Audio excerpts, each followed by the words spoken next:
Hi, everybody. It's Peter Schiff. This is Monday, May 10th, 2010. Well, today, the European politicians prove that they're every bit as irresponsible as American politicians. And the euro is now no better than the dollar, as far as I'm concerned, at least in the ultimate long term. In the short run, I still think that the dollar's problems are going to outnumber the euro's problems. But Europeans decided that they were going to bail out the creditors of Germany, the creditors of Greece, and potentially other European nations that are highly in debt. Of course, the best thing that Europe could have done would have been to allow Greece to default, to have not bailed them out. That would have been the best thing for the Greek people. It would have been the best thing for Europe. If Greece had been allowed to default, then Greece's creditors would have lost money. There would have been a restructuring. Instead, the creditors are bailed out. The losses are socialized, not just among the Greek citizens, but among all the citizens sharing the euro currency. Also, what this does is it sends a message to countries like Spain or Portugal. You can keep on going into debt.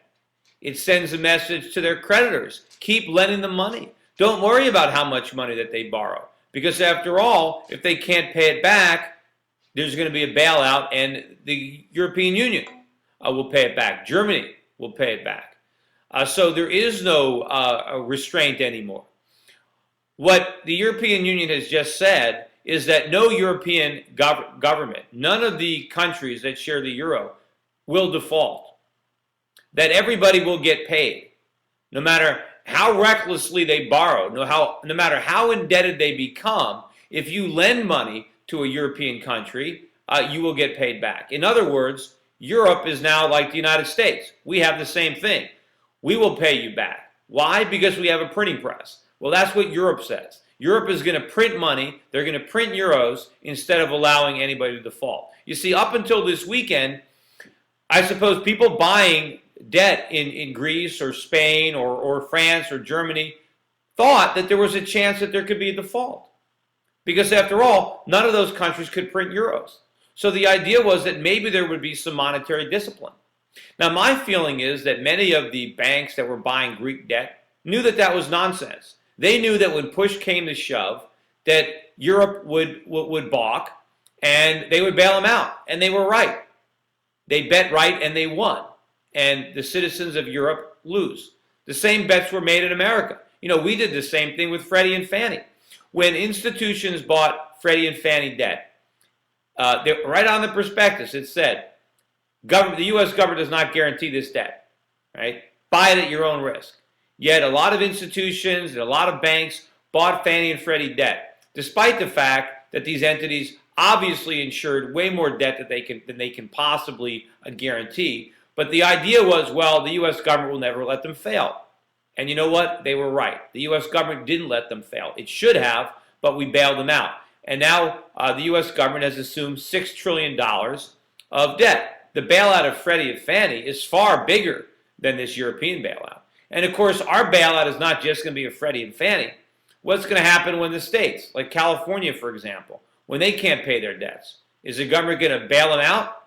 Sure, they probably will. I mean, they should let them default, just like Europe should have let Greece default. But you know what? The politicians won't let anybody default. They don't want to admit that. They don't want their banker friends to lose money.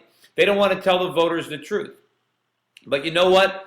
Everybody is going to lose more money in runaway inflation than through legitimate defaults. The big problem now in Europe is the moral hazard. Why should anybody act responsibly when they know they can get bailed out? Eventually, even the nations that are responsible, like in Germany, why are we being the responsible ones? Let's run up our deficits. You know, maybe this will be the end of the euro, the beginning of the end. I mean, maybe Germany will want out. They realize that it doesn't work. The whole idea was they had this fiscal responsibility pact where no country can have a debt greater than 3% of their GDP. Well, they threw that out the window. Now it's, have as debt as big as you want. And every country is trying to push the problems off on their neighbor. Same thing is going to happen in the United States. If federal government bails out one state, they bail out one state, they have to bail out all the states. Then, of course, once they're bailing out the The states are free to bail out the municipalities. Nobody has to fail. Nobody has to lose money. That's the attitude that ensures everybody loses money because we wipe out the value of the currency.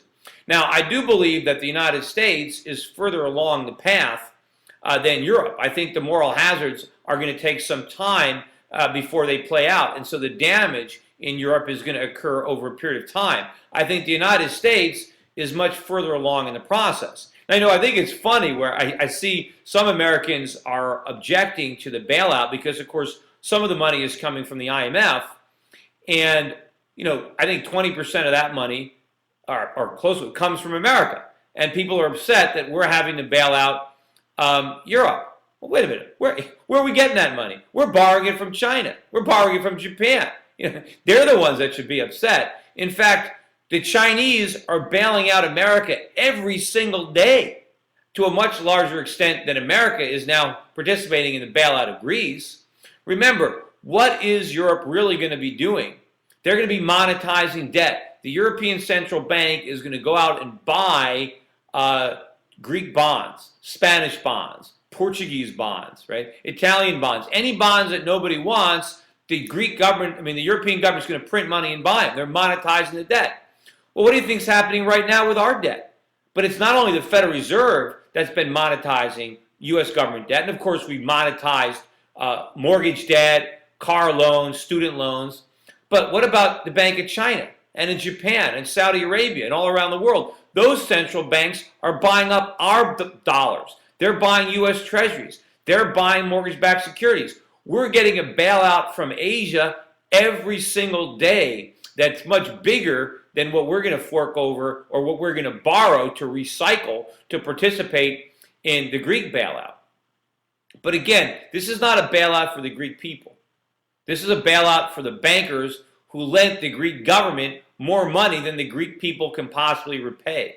And the Greek citizens are casualties. But now it's not just the citizens of Greece, but the citizens of Germany who are going to have to pay for Greece profligacy. And what kind of message, again, does that send to Germans? Hey, why don't the German politicians give bigger raises to German workers? After all, they're paying for the raises that the Greek workers are having. That's the moral hazard. And I said the same moral hazard is going to exist in the United States. Look, the big winner in this is going to be gold, going to be silver. The world is going to wake up to this con. I think that the Asian economies, countries like China, are going to have to look at this. Now they're going to have to support Europe in addition to the United States. How many people can ride in the wagon, right? Somebody's got to be out there pulling. America is running a huge current account deficit. If Europe is going to do the same thing, how can the emerging markets finance profligacy on both sides of the Atlantic by Europe and the United States? But this is the road that Europe is going down. As I said, America is much further down that road itself. Europe as a community is still a creditor nation, right? They're still net exporting. They're still a net lender. But that's going to turn around now based on what's happened over the weekend. And sure, the stock market rises. The Dow is up 400 points. Everything is great. Everyone's getting bailed out. Let's celebrate. But remember, part of the reason that stocks are going up is because people realize that cash is trash, that the governments are going to print money into oblivion, and that you can't own bonds, you can't own cash, you got to own real things. Now, right now, the central banks are buying bonds. So the bond market is being propped up, but the money they're printing to buy those bonds ultimately will render those bonds worthless, which is why people are buying equities. But that's also why people are buying gold. Gold sold off initially on this news. It was down about $18 or $20, but by the end of the day, it was only down a few dollars. People understand that this is not bearish for gold. It is bullish for gold because we are debasing the euro. And that means that the euro is no longer looking as appealing as an alternative to the dollar. And so more people don't want a fiat currency of any brand, even issued by the Eurozone. They prefer to have real money. They prefer to have money that cannot be debased. And the politicians are proving that they cannot be trusted with a printing press, because if they'll have it, they'll use it, even if they have to cross borders to do it, and it's not their own currency. Anyway, that's it for today. Take care, everybody.